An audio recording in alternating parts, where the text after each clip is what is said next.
memulai pembelajaran, marilah kita berdoa dulu. Silakan kelas. Siap, gerak. Hormat, gerak. Tegak, ya. Berdoa mulai.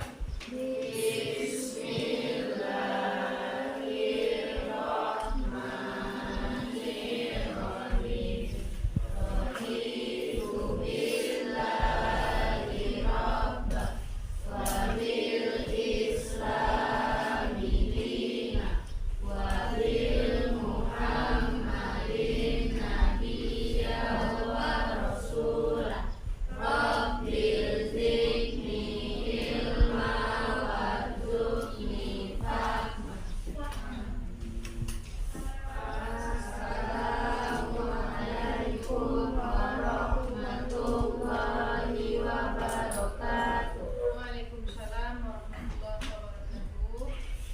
Oke, ada teman kita yang tidak hadir?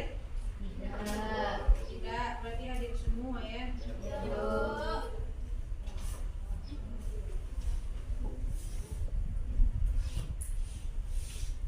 Oke, hadir semua.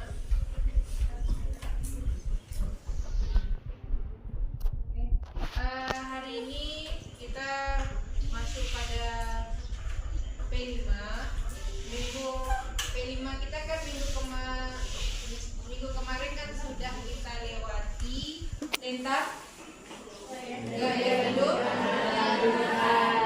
itu tentang pengelolaan sampah. Sudah dibuat kan? Sudah selesai? Sudah.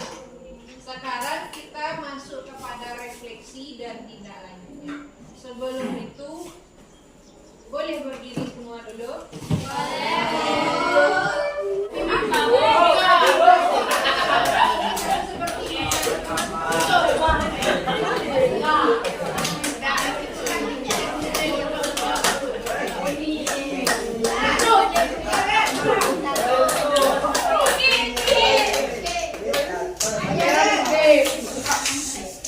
Kalau sudah ada kodenya nanti apa yang dikodekan baru lagi pakai. Oke, dengarkan info kodenya. Silakan tangannya seperti ini. Nah, dekatkan dengan temannya. Ya, jauh, jauh, jauh. Gini nanti dia pakai tangkap temannya. Siapa yang lebih tangkap duluan? Oke. 1, 2, 3. Jauh. Dekat. Dekat dulu belum tangkap. Jauh. Ya. Kalau ditangkap baru lagi. Jauh. Coba satu lagi. Ya. Siap semuanya. Dekat, dekat, dekat, jauh, dekat, jauh, tangkap. Sekarang gantian.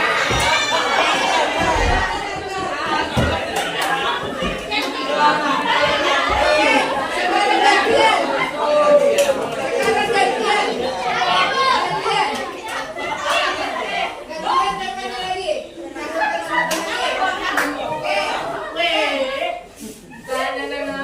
Jauh, dekat, jauh, dekat, tangkap.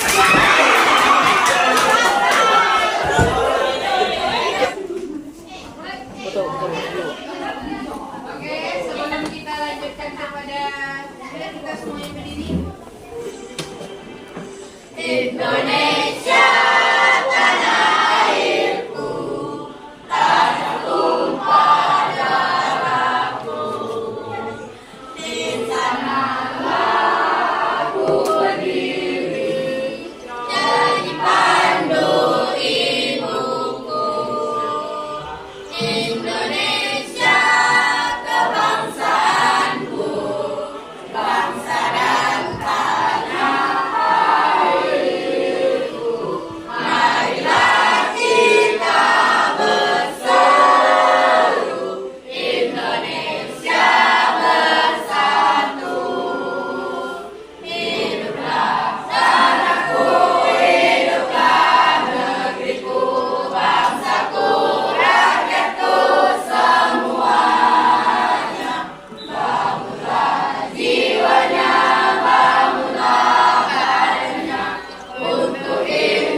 ditemukan di lingkungan sekitar. 2. Mengapa sampah plastik dapat terganggu lingkungan? Jawab Cuanji. Tentu pilih jadi sampah apa yang bukan sekitar. Pertama ada sampah plastik, botol plastik, botol medis, dan sampah dapur lainnya. Mengapa sampah plastik dapat mengganggu lingkungan? Karena dapat merusak keindahan lingkungan tersebut dan bisa merusak lingkungan tersebut. Yang ketiga, bagaimana cara membuang sampah dengan baik? Buang sampah pada tempatnya sesuai dengan kode yang ada pada tempat sampah tersebut, seperti organik, anorganik, dan sampah medis. Oke. Siapa lagi? Siapa lagi? Ya udah siap. Yang pertama, pilihlah jenis sampah yang dapat ditemukan di lingkungan sekitar, seperti plastik makan, botol minum bekas, sedotan bekas, dan sampah lainnya. Yang kedua, mengapa sampah plastik dapat mengganggu lingkungan? Karena akan menyebabkan penyakit, menimbulkan bau busuk, dan merusak pemandangan. Yang ketiga, bagaimana cara membuang sampah dengan baik? Dengan cara membuang sampah ke tempat sampah sesuai dengan jenis sampahnya. Yang keempat, apa yang dimaksud dengan kurangi, gunakan kembali, dan daur ulang. Kurangi itu maksudnya mengurangi penggunaan barang sekali pakai yang dapat menyebabkan sampah. Gunakan kembali itu maksudnya menggunakan barang-barang yang dapat digunakan kembali, misalkan tas plastik atau belanja. Sedangkan daur ulang maksudnya mendaur ulang sampah dari sekitar menjadi produk yang bernilai. Oke, terima kasih. Ada daur ulang. Oke, selanjutnya.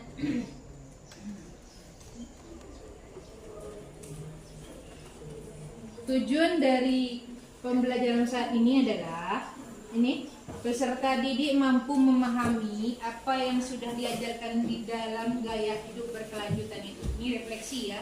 Kayak kalau refleksi berarti apa yang bisa kita pahami. Yang kedua adalah peserta didik bisa menerapkan dengan memanfaatkan kembali sampah yang bisa didaur ulang dan dimanfaatkan. Ini dua tujuan yang harus kita capai untuk saat ini. Oke,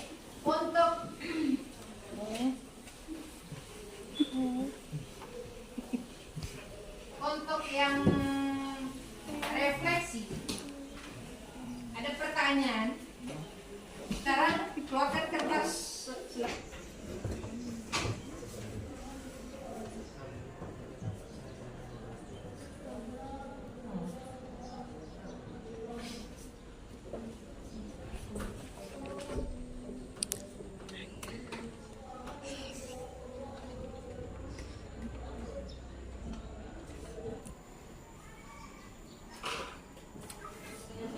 Ada selanjutnya?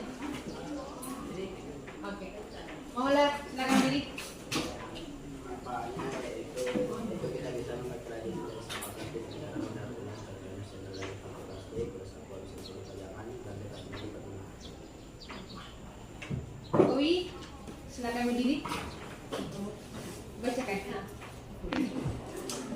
Mengubah satu benda yang tidak bernilai menjadi bernilai. Balik.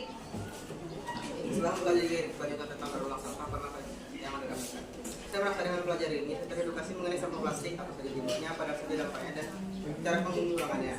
Beberapa cara pengurangannya yang menerapkan prinsip 3R dan tidak membuang sembarangan.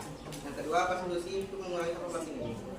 Pada saat ini, sudah banyak ditemukan teknologi untuk mengurangi sampah plastik, seperti penggunaan teobag dan tote bag untuk atau belanjaan. Teknologi sendiri sangat efektif untuk menghindari sampah plastik karena dapat terurai oleh mikrobakteri.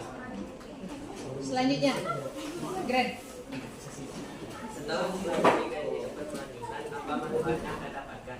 Sudah tentu ilmu dan bagaimana cara mendaur dan memanfaatkan kembali sampah-sampah tersebut yang terdapat di lingkungan, dan juga bahwasanya kita benar-benar harus menjaga lingkungan. Apalagi di zaman modern ini sudah seharusnya membuang sampah pada tempatnya. Tak hanya membuang sampah saja, tetapi juga mengurangi penggunaan sampah. Kedua, apa manfaat yang Anda dapatkan untuk kedepannya? Setelah mendapatkan manfaat dari gaya hidup berkelanjutan, tentu saja kita harus meneruskan dan menjaga hal tersebut. Tak lupa untuk meningkatkannya, karena manusia di bumi ini makin lama makin banyak, dan jika tidak melakukannya, siapa lagi? Dan tentu saja dengan penggunaan teknologi yang makin maju. Oke, David. Apa manfaat yang Anda dapatkan dari tersebut, yaitu terhindar dari penyakit dan membuat lingkungan sekitar bersih dari sampah, karena sampah-sampah yang ada telah diolah dengan ketentuan yang sesuai dengan 3R, yaitu reduce dan recycle. Yang kedua, apa apa solusi terbaru untuk mendapatkan manfaat tersebut? Yaitu terus berusaha menjaga lingkungan agar tetap bersih dan asli dengan cara membuang dengan cara membuang dan menaruh ulang sampah yang masih memiliki nilai guna dalam menreduksi sampah. Oke.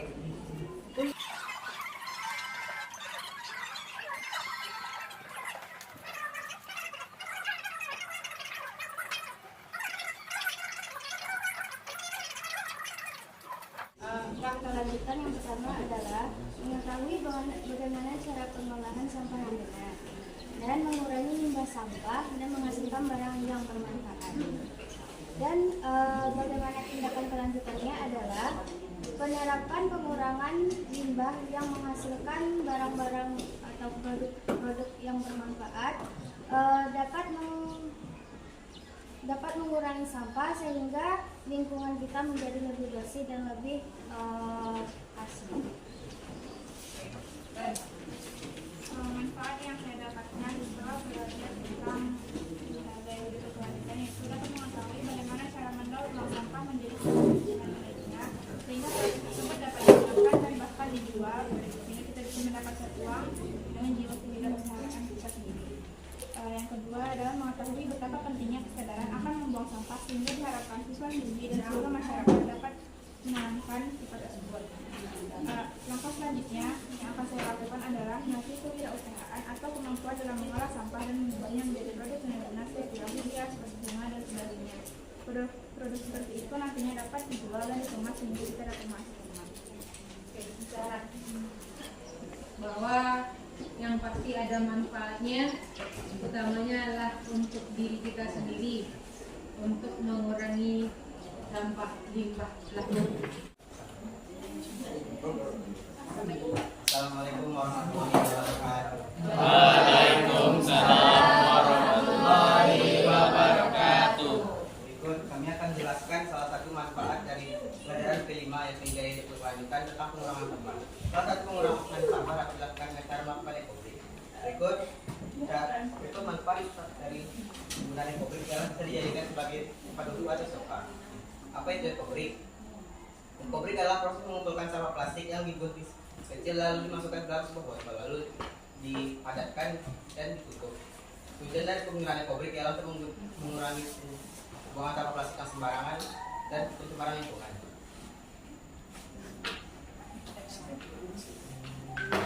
Tidak, menurut saya penjelasan dari Raji sudah lengkap.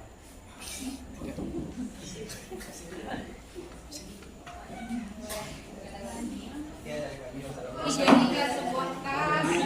Coba ada Lisa dulu. Itu adalah contoh dari barang yang dibuat dari limbah plastik.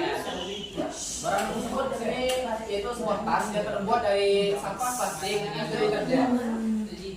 Kerja tersebut dipotong pas sedemikian rupa dan dibentuk jadi tas dan lalu dijahit menggunakan garam-garam itu.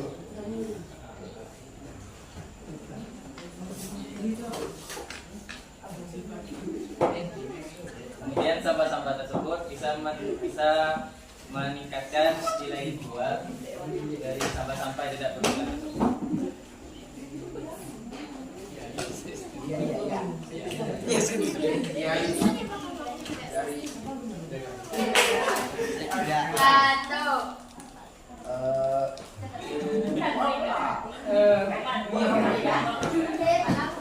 Seperti yang kita lihat semua, ini adalah botol sprit yang dipotong berbentuk kucing yang dicat warna putih agar bisa dijadikan sebagai tempat bunga. Ini semua sampah masyarakat.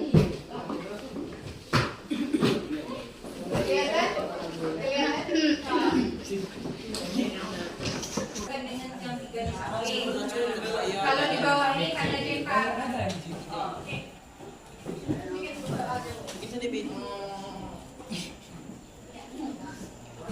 Oke.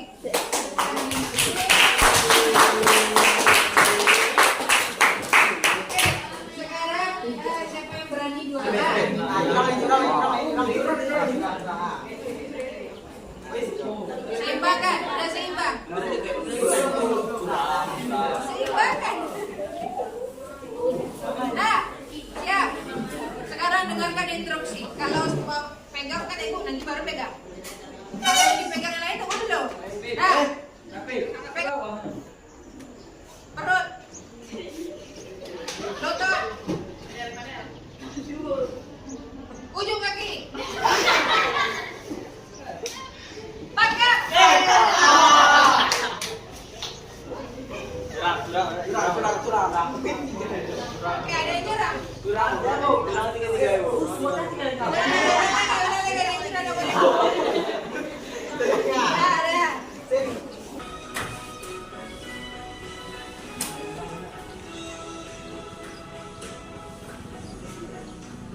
ambil hikmah dan manfaatnya.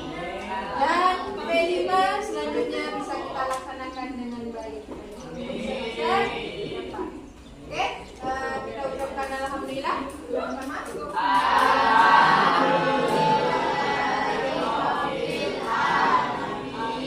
Cukup sekian hari ini. Assalamualaikum warahmatullahi wabarakatuh.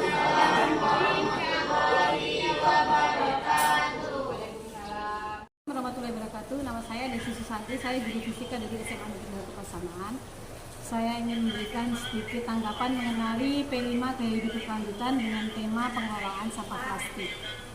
Sebenarnya ini adalah salah satu ide yang bagus untuk siswa berkreativitas tentang bagaimana sih mengelola sampah yang baik dan memilah-milah sampah antara sampah plastik, sampah anorganik dan sampah organiknya. Tapi menurut saya ini pengelolaannya masih kurang greget gitu, kurang memicu ke pelajaran kami semuanya ke fisika gitu. Kalau ke fisikanya kami biasanya sampah plastik ini kami bikin menjadi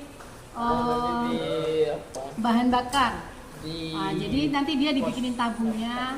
Kemudian akan berkelanjutan dan sampah tapi butuh biaya yang tinggi. Atau di SMA kami dulu beberapa tahun yang lalu juga pernah membuat eco-brick, batu bata yang bisa dijadikan lantai, jadi kuat dia. Cuma dia kerjanya agak berbahaya, butuh pengawasan yang intens dari guru-gurunya, pembakarannya dan lain-lain. Tapi yang ini sudah cukup kreatif dan saya sangat mendukung dan semoga ada kreativitas lain yang akan dikerjakan oleh anak-anak SMA 1 di sana. Mungkin itu aja, sekian. Assalamualaikum warahmatullahi wabarakatuh. Perkenalkan saya Abda SPDI MPD Guru Pendidikan Agama Islam SMA Negeri 1 Pasaman. Menyikapi tema P5 yang dilakukan di SMA Negeri 1 Pasaman tentang pengelolaan sampah plastik, maka menurut saya sebagai guru PAI itu sangat bagus dan luar biasa. Karena salah satu sampah yang sulit terurai adalah sampah plastik. Ketika kita hubungkan dengan agama, maka kebersihan adalah bagian daripada iman atau at-tahuru syatr minal iman. Maka ketika sampah-sampah plastik ini bersih dari area SMA Negeri 1 Pasaman, maka akan membuat dan mengakibatkan tanah semakin bagus dan tanaman-tanaman penghijauan di SMA Negeri 1 Pasaman akan semakin bagus. Kemudian P5 itu sendiri ketika kita manfaatkan sampah-sampah atau limbah plastik untuk kegiatan yang lebih bermanfaat seperti pembuatan bunga dari plastik, kemudian sampah plastik tersebut atau limbah plastik tersebut kita manfaatkan untuk hiasan sehingga menghasilkan kreativitas siswa atau peserta didik SMA Negeri 1 Pasaman untuk membuat hiasan-hiasan berbentuk bunga yang bisa dimanfaatkan di ruang guru atau di kelas mereka masing-masing, atau juga seperti lampion, sehingga ketika hal-hal tersebut dimanfaatkan sehingga membuat suasana kelas lebih semarak, lebih rapi, lebih indah dan berefek kepada proses PBM yang semakin kondusif, karena suasana kelas yang begitu nyaman untuk ditempati dari hasil karya peserta didik menghasilkan limbah untuk sesuatu kegiatan yang bermanfaat. Mungkin demikian dari saya, terima kasih. Assalamualaikum.